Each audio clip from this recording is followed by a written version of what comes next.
하나님의 말씀은 마태복음 28장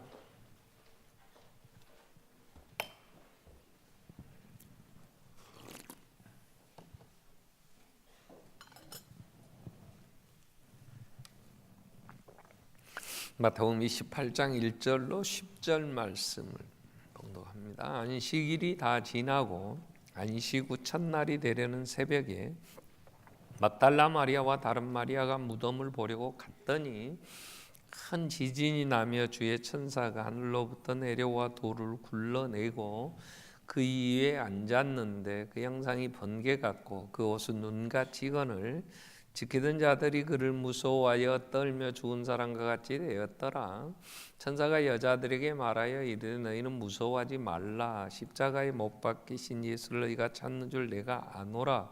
그가 여기 계시지 않고 그가 말씀하시던 대로 살아나셨느니라. 와서 그가 누우셨던 곳을 보라. 또 빨리 가서 그의 제자들에게 이르되 그가 죽은 자 가운데서 살아나셨고 너희보다 먼저 갈릴리로 가시나니 거기서 너희가 배우리라 하라. 보라 내가 너희에게 일렀느니라 하거늘 그 여자들이 무서움과 큰 기쁨으로 빨리 무덤을 떠나 제자들에게 알리려고 다름질할세. 예수께서 그들을 만나 이르시되 평안하냐 하시거늘 여자들이 나아가 그 발을 붙잡고 경배하니 이에 예수께서 이르시되 무서워하지 말라. 가서 내 형제들에게 갈릴리로 가라 하라. 거기서 나를 보리라 하시니라. 아멘. 찬양, 찬양 있겠습니다.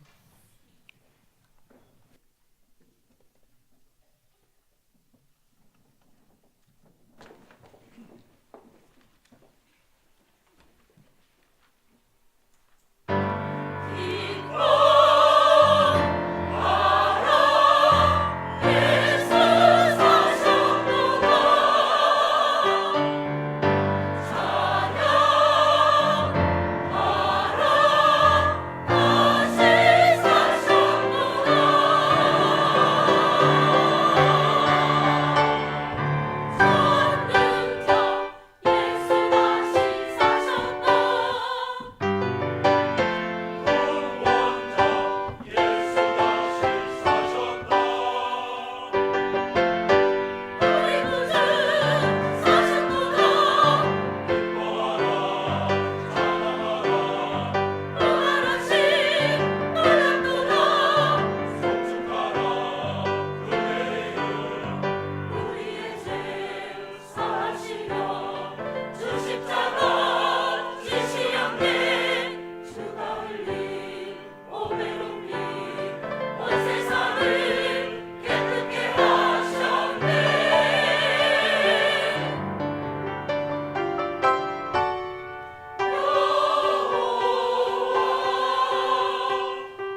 예수 다시 사셨네. 오늘 찬양 두 단어 기억하면 좋겠습니다. 기뻐하라, 찬양하라. 아멘. 오늘 두 단어 같이 좀 살피려고 하는데요. 자, 예수님 다시 사셨습니다. 오늘 부활주일인데요. 여러분 감사하게도 또 기도해 주셔서 제가 지난주에 나 부활주일날 설교할 거라고 그랬는데 아멘. 예. 그래서 하나님 은혜, 이 부활의 주님의 은혜인 것을 다시 한번 감사합니다. 자, 언제 사셨느냐 할 때 오늘 1절 보면 이렇게 기록이 됩니다. 안식일이 다 지나고 안식 후 첫날이 되려는 새벽에 이렇게 됐어요. 자, 안식일이 지났어요. 그리고 첫날, 그러면 주의 날, 주일, 일요일입니다. 안식일은 토요일입니다.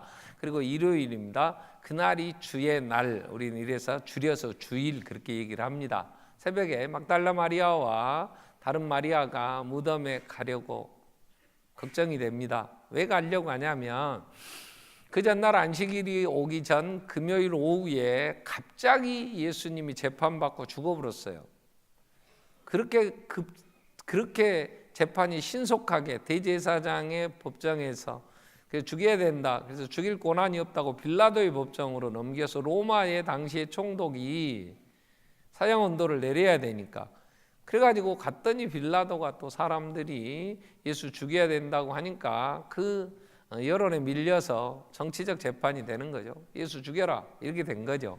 그래서 정오에 십자가에 달리고 그리고 오후 3시에 운명하셨어요. 그리고 시신을 안식일이 되기 전에 거둬야 되니까 아리마대 요셉이 빌라도에게 가서 예수 시신을 달라. 그래서 그 시신을 갑작스럽게 장례를 치렀기 때문에 시신의 어떤 보통 유대인들은 그 무덤 우리같이 이렇게 매장에서 썩기를 바라는 게 아니고 그 돌 무덤에다가 시신 안장하니까 썩은 냄새 나거나 심히 부패되는 걸 방지하려고 향품을 많이 넣습니다. 근데 사랑하는 제자들이나 이 막달라 마리아나 또 그의 어머니 마리아나 여러 여자들이 예수님을 따라다녔는데 너무 급작스럽게 이루어진 일이라 향품 하나 준비가 안 됐어요. 죄송스러웠어요. 그래서 안장하고 난 다음에 급히 집에 내려가서 향품을 동네에 사람들에게 물어서 또 준비해서 또 모아놓고 사기도 하고 안식일이 진행되니까 움직일 수가 없잖아요. 안식일이 끝나고 이른 새벽에 이 향품을 좀 가지고 이제 무덤을 찾아온 거죠. 그 걱정이 그 큰 돌을 누가 옮겨줄 거냐 여자의 힘으로는 안 되는데 그랬는데 왔더니 천사들이 나타나서 놀래서 오늘 3절 보면 그 형상이 번개가 구워서 눈같이 이건을 지키던 자들이 그를 무서워하여 떨며 죽은 사람같이 되었더라. 그 무덤을 지키는 자들도 놀래가지고 기절해서 쓰러질 정도로 그때 그 여자들에게 천사들이 5절에 그런 얘기를 하죠. 너희는 무서워하지 마라. 지금 상황이 갑자기 자기들의 생각대로 안 되니까 무서운 거죠. 너희가 예수 찾으러 온 줄 안다. 십자가에 못 박히신 예수를 너희가 찾는 줄 내가 안다. 근데 그가 살아나셨다. 이렇게 얘기가 된 거죠. 자, 안식 후 첫날 왜 예수님은 부활을 이때 하셨는가? 이건요 굉장히 많은 의미가 있습니다. 자, 그래서 이걸 다 얘기를 하려고 하면 또 몇 달을 해야 되니까 그래서 안식일은요 창조의 마지막 엿새 동안 일하시고 하루를 쉬신 날을 기념해서 안식일 하나님이 제정하셨죠. 그래 안식 엿새 동안 일하고 하루를 쉬신 거예요.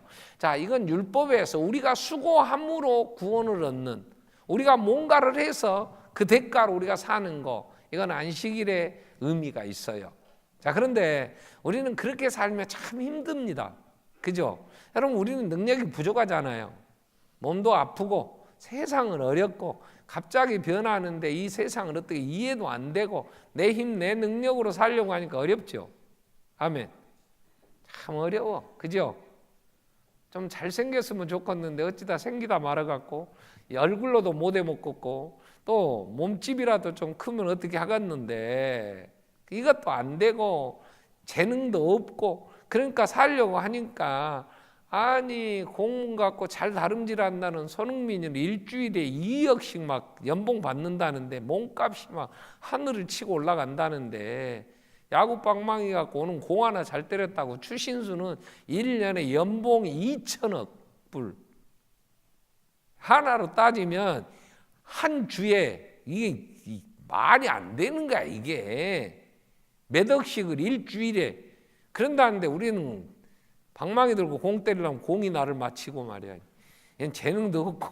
그러니 내 능력으로 살고 그 결과로 산다면 얼마나 힘들어요. 그죠? 안 되니까 예수님이 부활을 하셨어요.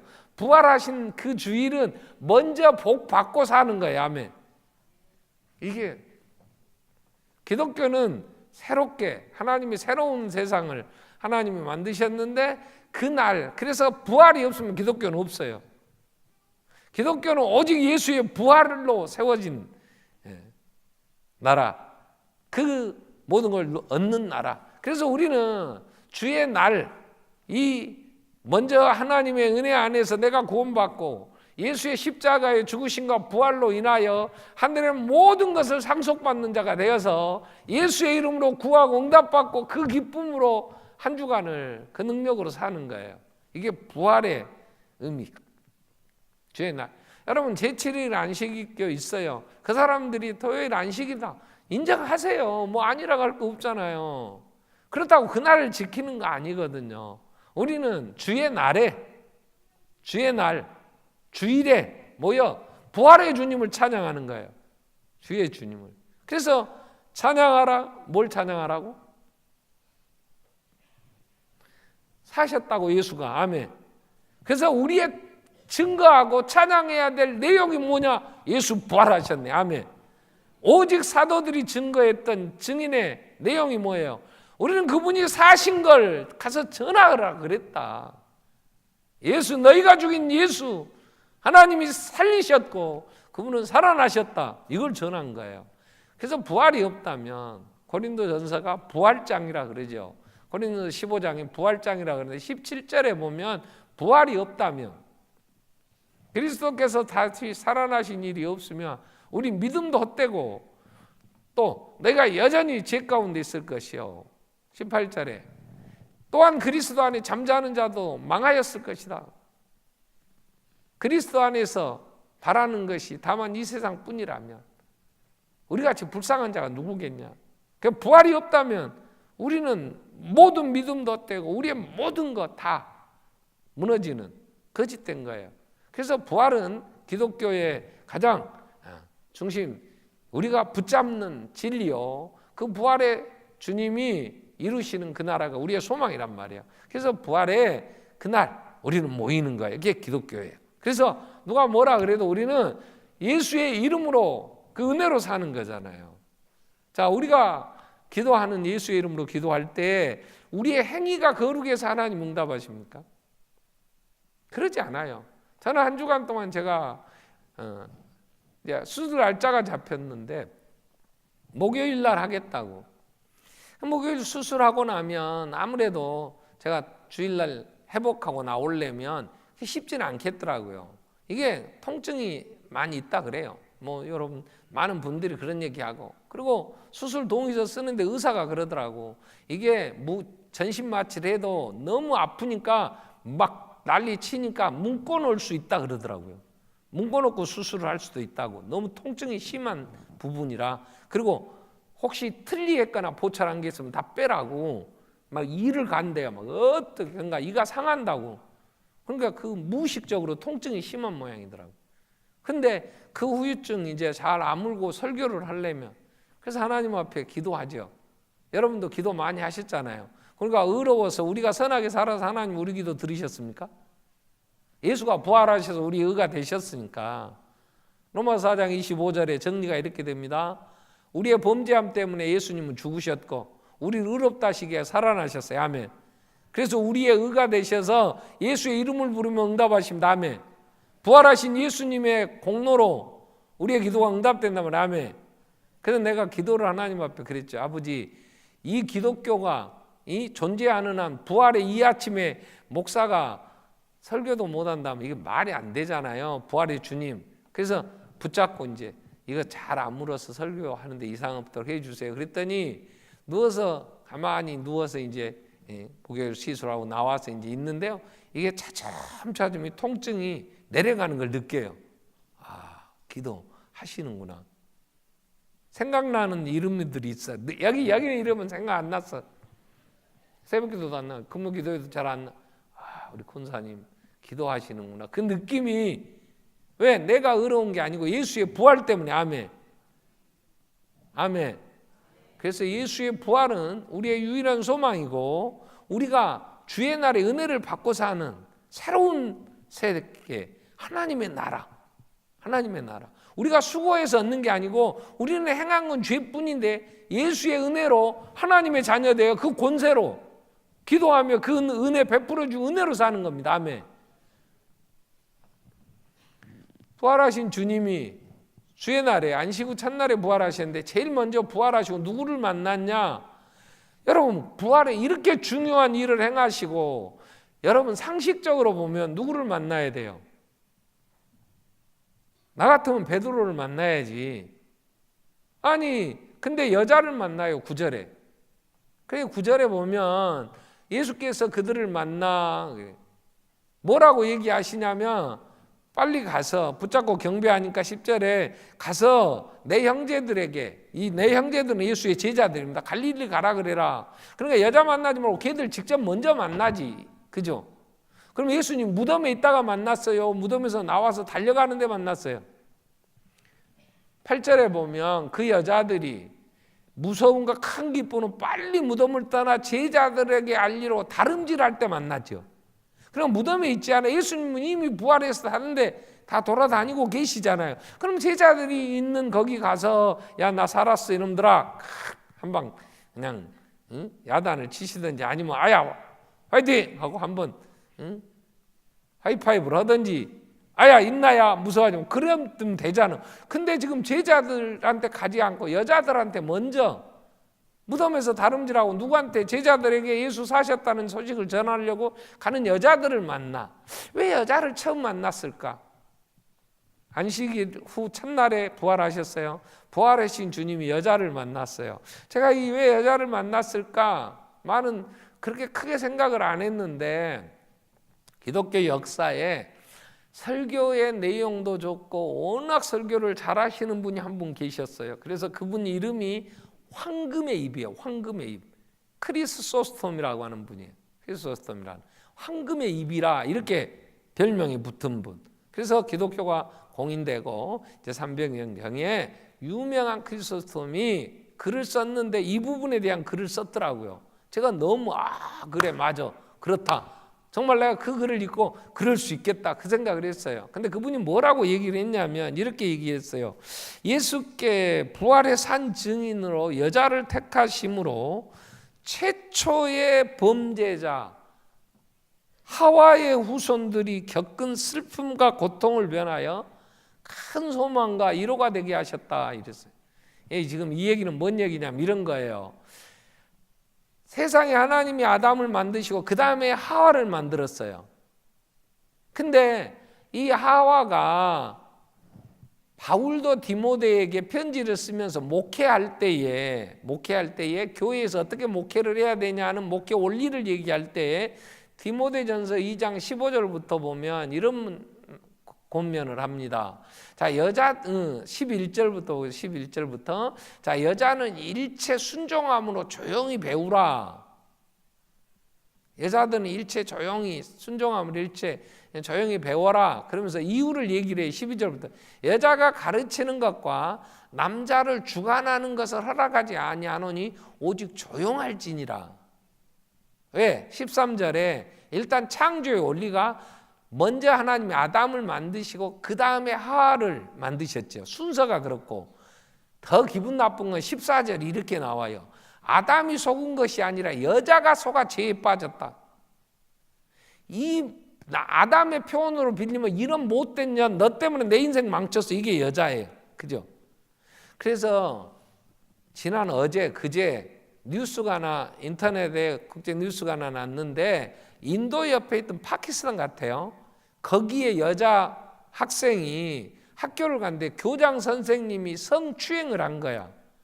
그러니까 이 여학생이 집에 가서 교장 선생님이 성추행했다고. 부모가 이건 안 되겠다 그래가지고 얘기를 하려고 하는데 그 사회는 여자들이 떠들면 안 돼. 이슬람 사회에서는 다 얼굴도 뒤집어 써야 되는데, 그래서 말을 못하고 있다가 학교 시험 치는 날 갔더니 그 얘기 했다고 남학생들이 그 여자 옥상에 데려다고 기름 부어갖고 불태워 죽여버렸어. 남자의 권위에 도전했다고, 쉽게 말하면 그런 거야. 그래가지고 80도의 화상을 입고 병원으로 응급실 옮겨가다가 죽었어. 그러고 지금 데모하고 난리 났습니다. 지금도 전 세계 여자는요, 이거 굉장히 무시당합니다. 아담 이후 범죄한 이후에 창세기 3장에 보면 여자는 더 저주를 받아서 뭐라 그랬어요? 네가 남자를 지배하려고 하지만 너는 남자의 지배를 받게 돼 있다. 이게 이 얘기예요. 얼마까지도 우리 여자들은 투표권도 없었어요. 예수님 당시에 여자들은 수에 치지도 않았어. 그런데 7 귀신 들린 막달라 마리아, 여자가 별로 가치도 없는데 더군다나 미쳐 돌아다니는 여자, 그거 고쳐줬더니 예수님 따라다녔어. 근데 그에게 부활의 주님이 처음 나타났어. 자, 여기서 크리스토프는 이렇게 얘기를 하는 거예요. 인간은 모두 다 죄책감에 시달려요. 일이 잘 안 되면 이게 내가 밀어내서 이랬구나, 내가 잘못했어, 그것 때문에. 여러분, 자식의 문제가 됐던 내 인생을 살아오면서 우리가 밀어내서 잘 몰라서 그때 젊었을 때 좀 더 이렇게 준비할 걸 안 해서 이런 여러 가지 때문에 괴롭잖아요. 그죠? 그런 죄책감도 없어. 그런데 그 죄책감에 가장 시달리는 사람이 누굴까? 여자였을 거 아니냐. 아담마저도 너 때문에 그래. 네가 깸에 빠져서 이 간사한 거, 아이고 귀는 얇아갖고 어디서 그런 소리 듣고 와갖고 막 내 인생 망치냐 이러면 죽겠지. 그게 사실이니까. 그러니까 바울도 디모데에게 목회할 때 여자는 조용히 배우게 해라, 이렇게까지 얘기할 정도니까. 그런데 부활의 주님이 나타나서 내가 그 모든 죄를 해결했단다. 내가 살았어. 내가 죄를 다 해결하고 대속하고 다시 살아났다. 이걸 보여줄 때에 그 큰 소망, 위로 있었을 거 아니에요. 그래서 하와의 그 최초의 범죄자 하와의 후손들이 겪은 슬픔과 고통을 변하여 큰 소망과 위로가 되게 하려고 여자에게 처음 나타나셨다. 예, 크리스토스는 그렇게 해석을 했더라고요. 내가 아멘. 저도 그렇게 생각을 했어요. 그렇게. 우리는 여자들 그렇게 무시하지 않지요. 왜? 부활하셨으니까 주님이 아멘. 우리 교회는 여자가 많어. 우리 여자 눈치 봐야 돼. 여러분, 우리는 그러지 않지만 세상은 또 우리의 삶에 있어서 꼭 여자 남자가 아니라 이런 죄로 인하여 내 일들이 모두 하나님의 영광에 이르지 못하고 우리의 죄로 인하여 사망에 신음하게 됐잖아요. 거기서 죄와 사망의 법에서 우리를 해방하신 부활하신 예수, 죄와 사망의 법에서 해방하여 생명의 성령의 법을 있게 하신 예수의 부활, 최초의 여자에게 나타나셨다는 데서 그런 의미가 있다, 이렇게 정리가 됩니다. 그러면 부활하신 주님이 최초의 여자를 만나셨는데 그럼 뭐라고, 첫 마디를 뭐라고 하셨냐? 오늘 10절에 보면 예수님은 9절에 보면 이렇게 얘기하시죠. 여자에게 그들을 만나 이르시되 평안하냐. 예수님 부활하시고 첫 마디가 평안하냐 얘기해요. 평안하냐 이 단어가요, 엘라어로 카이레테라는 단어인데요, 이 단어가 다르게 번역을 하면 기뻐하라 이런 단어예요. 기뻐하라. 그래서 내가 두 단어 기억하라 그랬죠. 기뻐하라. 왜? 예수 다시 사셨다 했잖아.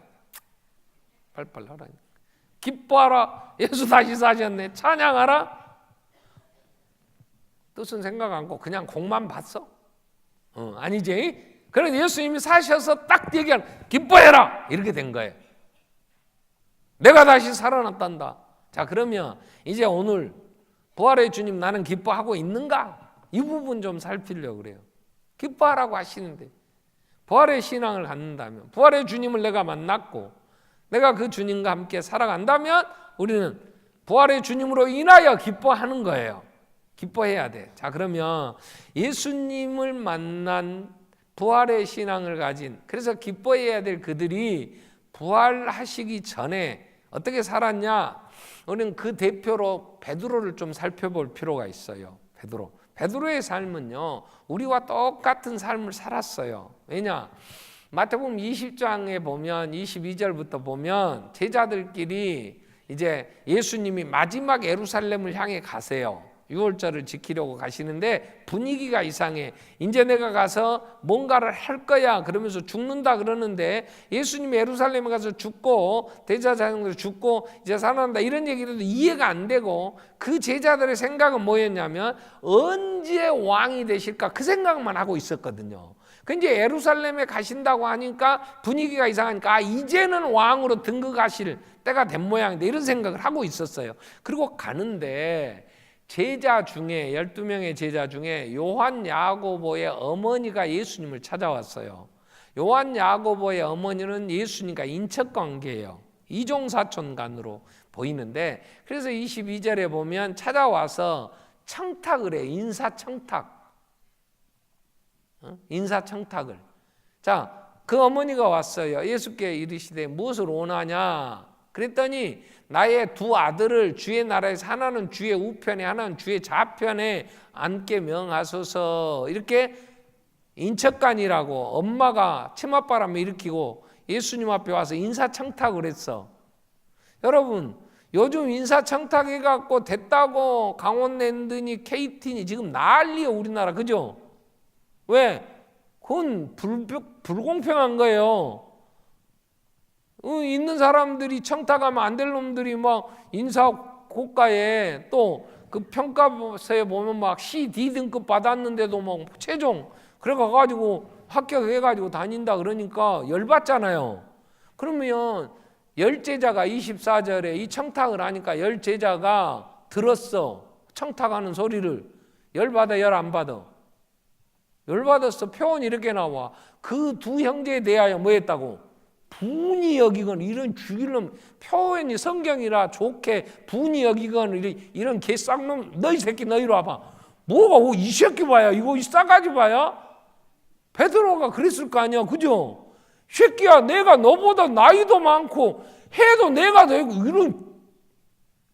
이런 개 같은 새끼, 이거 너희들이 좌측 우측 좌회전 우회전 오늘 나는 뭐 올 거야? 열받지 안 그러겠어. 여러분은 선하고 착해서 그래 너희들이 다 해라 그래요? 지금 국회에서도 난리요. 김성태 저거 딸 KT에다 어떻게 했다고 홍무 데모하고 그런 것 때문에 옷 벗기도 하고 그러더라고. 근데 지금 예수님에게 청탁을 하는데 그 소리 듣고 분했다는 말은 막 속이 끓어 막 부글부글 한 거야. 그랬더니 예수님이 불러다가 25절에 이렇게 얘기를 하세요. 이방인의 집권자, 세상 나라는 그런 집권자들은 그들의 임으로 그들이 그렇게 할 수 있다. 그러나 26절에 너희는 그렇지 않다. 하나님 나라는 그렇지 않단다. 크고자 하면 너희를 섬기는 자가 돼야 되고 누구든지 으뜸이 되고자 하면 너희 종이 되어야 한다. 그러는데 이해가 안 되지. 열받아갖고 지금 베드로가 막 코 씩씩 풀고 나 같았으면 야, 한번 그냥 놔둬. 이런 것들은 우리 조직에서 빼야 돼. 그래갖고 이게 페브로스 같아. 앞으로 또 그러면 어쩌겠어. 조직이 무너지지, 그죠?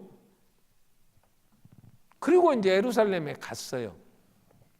가서 예수님이 부당하게 아무리 생각해도 죽일 죄가 없어. 근데 부당하게 공권력에 의해서 기득권 세력에 의해서 재판받고 재판이 정상적으로 이루어지지 않은 거야. 그러니까 베드로가 잡으러 온 마태복음 26장 보면 51절에 보면 예수와 함께 있던 이 잡으러 왔는데 열받아가지고 칼을 들고 이런 죽일 놈하고 칼로 쳐버렸어. 그랬더니 잡으러 왔던 대제사장의 종이 기가 잘려나갔어. 여기서 예수와 함께 있던 자 중 하나 이렇게 하고 이름을 안 밝혀요. 왜 안 밝히냐면 마태복음을 기록할 때는 베드로가 안 죽었어. 그러니까 이때 베드로라고 밝히면 그때의 베드로의 신변에 위협을 당할 수 있어요. 그러니까 마태는 그때까지 베드로가 살아있었기 때문에 베드로의 이름은 안 밝히고 한 사람, 예수와 함께 있던 자 중 하나가 손을 펴서 칼을 빼 대제사장의 종의 길을 쳤다, 이렇게 얘기가 돼요. 근데 요한은 베드로가 죽은 다음에 복음서를 써요. 그때는 베드로라고 밝혀요. 이 종은 말고라고 이름이 밝혀져요. 그때는. 그런데 이 여기에 대해서 예수님 이렇게 얘기를 하세요. 52절에 보면 예수께서 내 칼을 도로 칼집에 꽂아라. 칼을 가지는 자는 다 칼로 망하느니라. 그러면서 53절에 너는 내가 내 아버지께 구하여 지금 12군단이 더 되는 천사를 보내시게 할 수 없는 줄 아느냐. 베드로에게. 그러니까 베드로는 부활의 주님을 만나기 전에, 부활신앙이 아닐 때는 일단 이 세상의 자리를 유한한 거니까 몇 자리 안 되는데 그것을 공로로 따지고 뭔가 이해가 되도록 찾아야 되는데 있는 자들이 먹으려고 하니까 이건 불합리한 거야. 이건 불공평한 거야. 열받았어. 그죠? 그리고 이런 불법한 자들이 힘 있다고 예수가 왜 죽냐고. 잘못한 게 있어요? 여러분, 칼로 이 세상의 모든 일들을 해결하려고 하는 건 이 세상의 법칙입니다. 오늘날에도 열받으니까 이렇게 불합리하고 이렇게 노동시장, 이런 노동자 착취하니까 전태일이 같은 경우는 자살해버려요.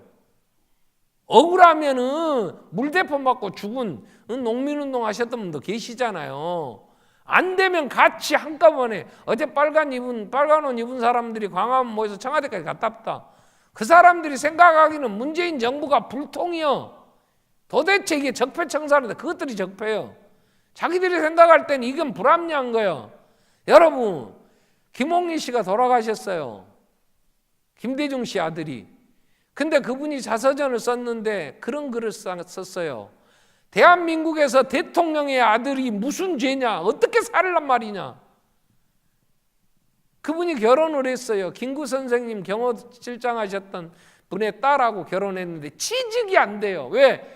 박정희가 어떻게 김대중이 죽인다고 하면서 핍박을 하냐. 아들까지 취직이 안 돼.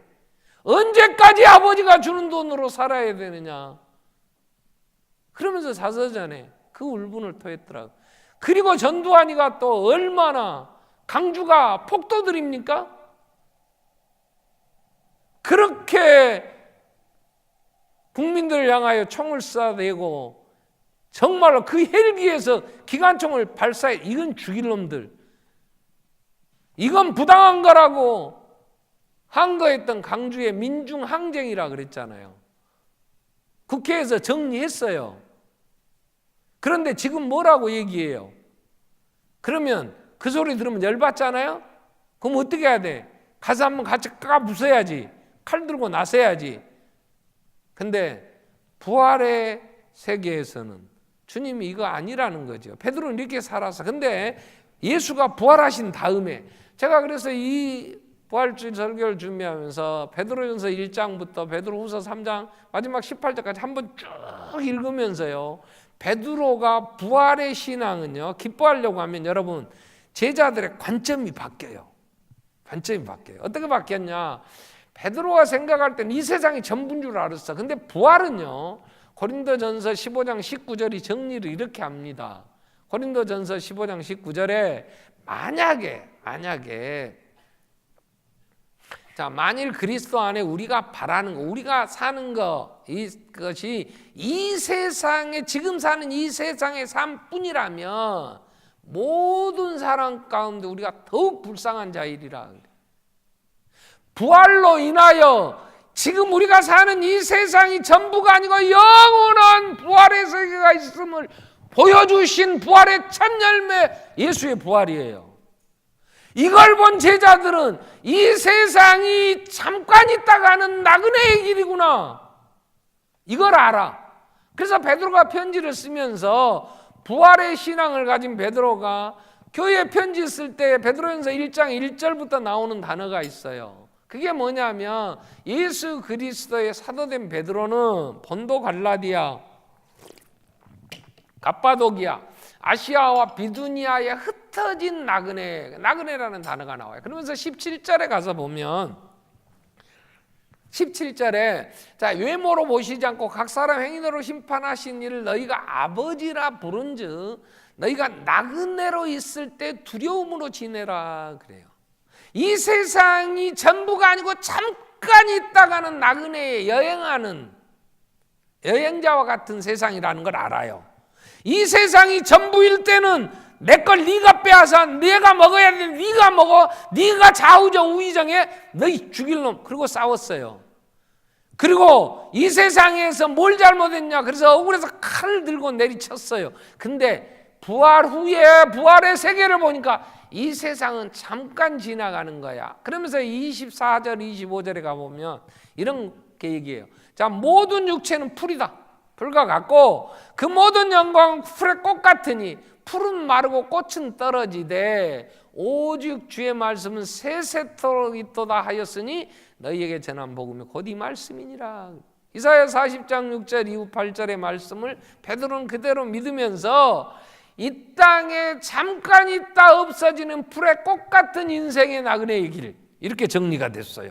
그러니까 잠깐, 제가 어제도 집사람하고 병원에서 잠깐 퇴원하기 전에 이제 산책을 하는데 철쭉이 아주 다양한 철쭉들이 지금 만발했습니다.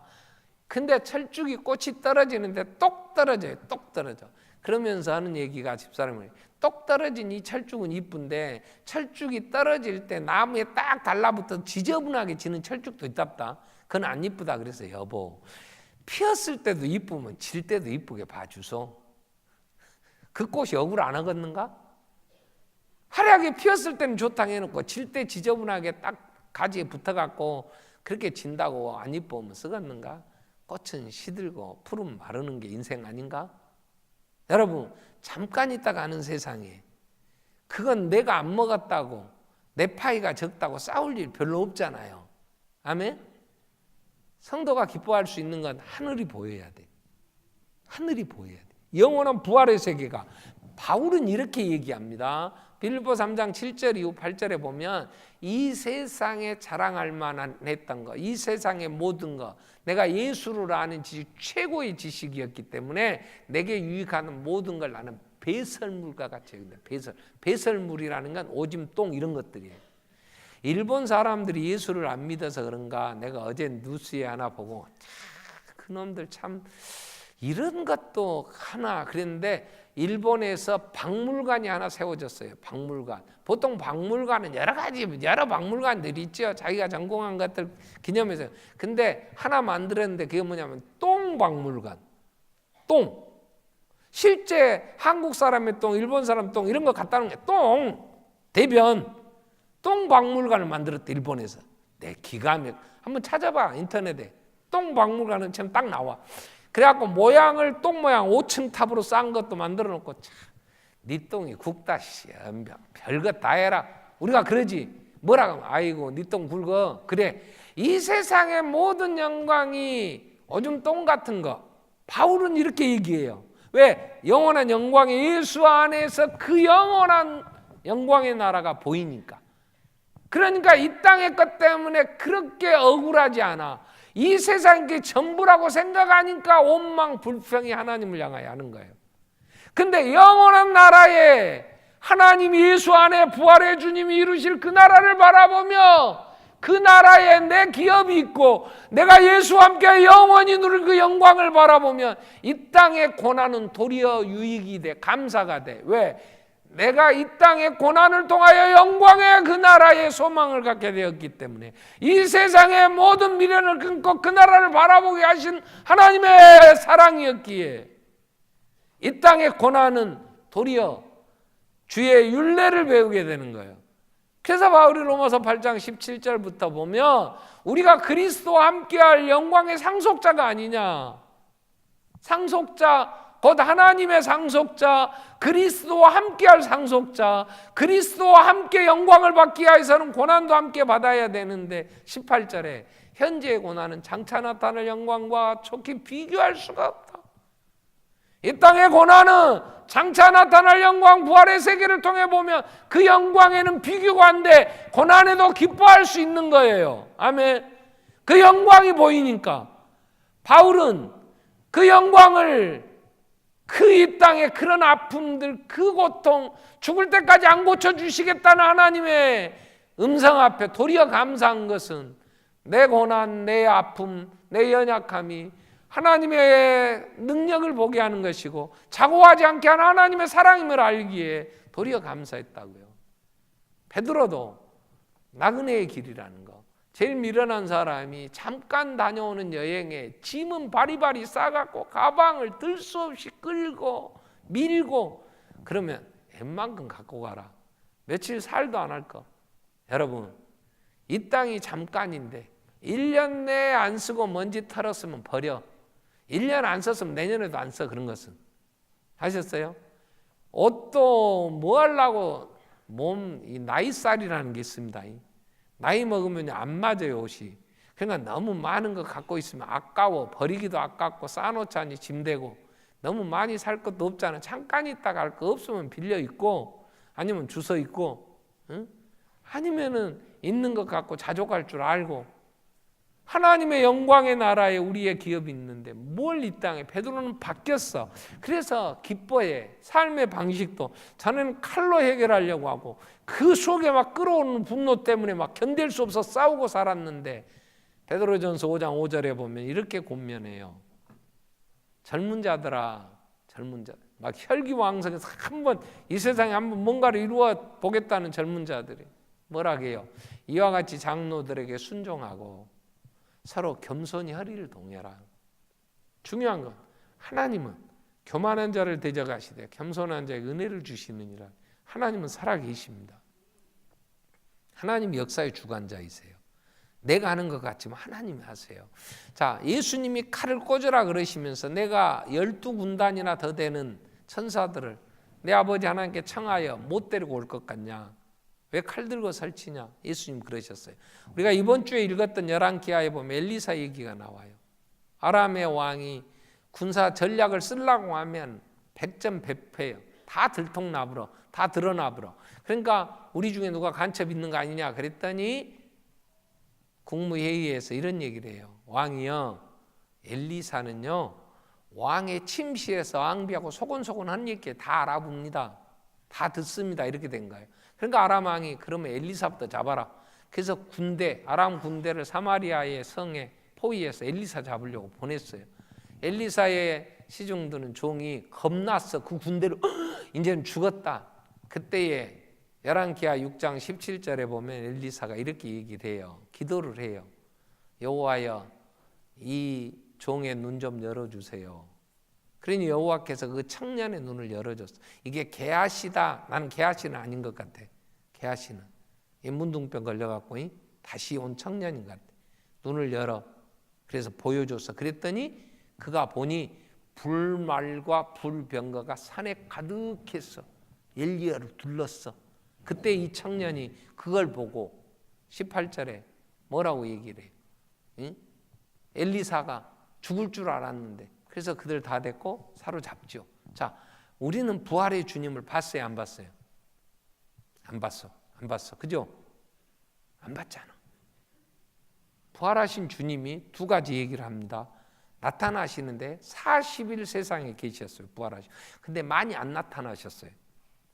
막달라 마리아에게 이 여자들에게 처음 나타나시고요. 그 다음 10제자들이 있을 때 갈릴리에 가서 고기 잡는데 베드로에게 그래서 나 사랑하냐 물으시고요. 도마가 없을 때 나타나신 다음에 도마가 있을 때 한 번 더 나타나셔요. 그리고 도마에게 이렇게 얘기하세요.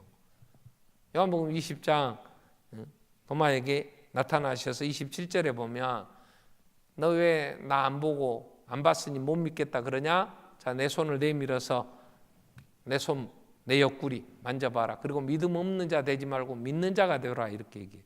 근데 중요한 그 다음에 28절 29절 이렇게 됩니다. 도마가 봤어요. 만졌어요. 나의 주 나의 하나님 이렇게 얘기가 되니까 예수님 이렇게 얘기합니다. 너는 나를 본 거로 믿느냐? 보지 못하고 믿는 자들은 복되다. 도마는 볼 기회라도 있었어. 왜? 승천하시기 전이니까. 근데 우리는 2000년이 지나버렸고 예수님이 안 나타나셔. 못 봐. 못 본다고 빨리빨리 얘기해. 예수님은 그래서 엠마오로 가는 두 제자에게도 하루 종일 예수님이 부활하신 다음에 데리고 가면서 얘기를 하세요. 성경을 풀어 설명을 해. 뭐라고 하냐면 메시아는, 구원자는 죽었다 살아나야 된다는 얘기를 해. 자기가 구원자니까 살아나서 야야 도마처럼 빨리 봐 시간 없어. 봐야 만져. 봤냐? 나 살았다니. 메시아는 살아나는 거야. 믿어. 그리고 다른 데 가셔야 되잖아. 바쁜 게. 하루 종일 그들을, 나중에 그들이 예수님 떠날 때야 말씀이 생각나. 그럼 왜 그러느냐? 여러분, 우리는 예수의 부활의 증언을 해야 돼요. 자식들한테도 예수 부활하셨다, 영원한 세계가 있다는 거 가르쳐줘야 돼. 근데 예수님이 나타나셔. 나 부활해서 가르쳐주면 좋지만 안 나타나신다는 게 증거가 없어. 그럼 어떻게 해야 되냐? 성령이 믿게 하셔야 돼. 그래서 예수님이 부활하시고 승천하시기 전에 한마디 하세요. 사도행전 1장 4절에 보면 너희는 성령 임하실 때까지 떠나지 말고 기다려라. 아버지 약속하신 거. 그래서 8절에 성령이 너희에게 임하시면 너희가 권능을 받고 예루살렘 온 유다 사마리아 땅에 내 증인이 되리라 이래요. 그러니까 예수의 부활은요, 성령이 오셔서 내 눈을 열어 보게 해 주셔야 돼. 아멘. 그래야 내가 부활을 믿어. 보지 못하고 믿는 거야. 믿음. 여러분, 파리아 로테르담 성당이 불타버렸어요. 로테르담이라는 단어 자체가 성모 마리아 이런 뜻이에요. 예수의 어머니를 기념하여 지은 성. 거기에 최고의 보물 200명 이상 되는 그 신부들, 소방관들이 인간 띠를 해서 그 천정 막 불타고 있어요. 지붕 불탈 때 그 막 위험할 때 보물들 끄집어내느라고 줄 인간 띠가 돼갖고 전부 끄집어냈답다. 대단했어요. 근데 그 중에 최고의 보물이 뭐냐? 예수의 가시면류관. 내가 그래서 사진을 가만히 봤어. 뻥 같아. 왜? 여러분, 예수의 가시면류관은요, 로마 군인들이 비웃으려고, 네가 왕이냐? 왕이면 왕관이라도 있어야 될 거 아니냐? 그리고 만들었는데 그때 좋은 가시 만들었겠어요? 어디 야야 저걸 하나 만들어라. 그래서 가시나무 갖다가 둘둘 말아가지고 탁 씌웠겠지. 보면요, 디테일하게 아주 이쁘게 나무도 좋아. 근데 그놈의 나무 방부제 처리도 안 했을 텐데 어떻게 2000년 동안 살아있어? 썩도 안 해? 예수님은요, 유적이나 유품이나 이 땅에 어떤 흔적도 남긴 적 없어요. 왜? 그거 보고 믿는 게 아니에요. 어떻게 해서 1400년에 지은 로테르담 성당에 가시면류관이 와 있었대. 그리고 찾아보니까 1400년에 십자군 전쟁 때인가 어디 예루살렘에 가서 때려 부숴갖고 거기서 갖다 놨다더만. 근데 그때에는 이미 기독교는 땅에 묻혀서 300~400년 동안 아무 흔적 없이 다 지어졌다가 드러나가지고 이것도 저것도 만들어 놓고 숭배하던 때에 가서 이게 가시면류관이나 하고 갖다 보관했겠지. 여러분, 그 어느 것도 눈에 보이지 않아요. 성령님 우리 눈을 열어주셔야 돼요. 부활의 주님이 보여야 돼. 그래서 베드로는 이렇게 얘기합니다. 베드로는 마지막 결론이 베드로후서 3장 18절에 보면 이렇게 얘기해요. 오직 우리 주 곧 구주 예수 그리스도의 은혜와 그를 아는 지식에서 자라가라. 성령이 거듭나게 하시면 그게 갓난아이예요. 2장 1절에 보면, 베드로 전서 2장 1절에 보면, 그러므로 모든 악독, 모든 기만, 외식, 시기, 비방하는 말을 버리고 갓난아이들 같이 순전하고 신령한 젖을 사모하라. 아까 예수가 하는 식 자라가라 그럴 때 이제 갓난아이예요. 우리가 성령의 은혜로 거듭나서 갓난아이예요. 그러면 부활이 잘 확신이 안 서. 부활의 세계가, 영원한 나라가 잘 안 보여. 희미해. 그럼 어떻게 해야 돼? 확실하게 성령 충만함으로 그 부활의 세계가 확실히 보여야 되잖아요. 그걸 뭐라 그러냐? 애들하고 얘기를 하다 보면 너무 어리니까 뭘 말을 잘 못하겠어. 그러면 알았어. 아직 어린아이. 우리의 신앙이 아직 부활이, 예수 기뻐하고 찬양하라 그래도 뭔 말인지도 모르고 하긴 하지. 부활의 주님, 오늘 부활주일이에요. 이 정말 기독교가 새롭게 탄생하는 날, 정말 모든 우리 기독교의 기본 진리가 되는데 나는 이날 괴로워. 왜? 부활주일 헌금도 또 조금 냈다고 뭐라 할까 봐서 그것도 부담스러울 정도로.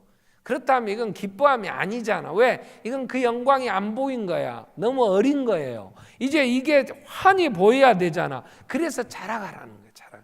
그 우리가 해야 될 일은 뭐냐? 성령 충만함을 받아야 돼. 어린아이와 얘기하다 보면 말이 안 돼. 보는 만큼, 여러분 아는 만큼 보입니다. 내가 하나님의 나라를 이해하고 아는 만큼 하나님 나라가 보여요. 부활의 세계가 보여요. 바울과 베드로나 이 사도들이 기뻐하며 능력으로 살 수 있는 것, 그 영광의 나라가 환히 보이니까 모세에게 애굽의 모든 보화보다도 그 부활의 영원한 세계가 더 환히 보이니까 아낌없이 버렸잖아요. 능력으로 살았잖아요. 그래서 오늘 우리는 성령의 충만함을 구해야 된단 말이에요. 성령의 충만함을 예수 그리스도 아는지 자라가야 된단 말이에요. 언제까지 어린아이의 일을, 언제까지 어린아이처럼 살 거냐 말이야. 그래서 너희로 구원에 이르도록 자라게 하려 합니다. 신령한 것 하나님의 말씀을, 성령 안에 영광의 그 나라를 볼 수 있도록 하나님의 은혜를 구하고 말씀 안에서 부활의 확실과 또 예수 그리스도의 다시 오심, 그 나라를 볼 수 있어야지.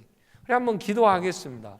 지금 부활의 아침에 우리가 구해야 될 것은 성령의 충만함으로 그 하나님의 영광을 볼 수 있어야죠.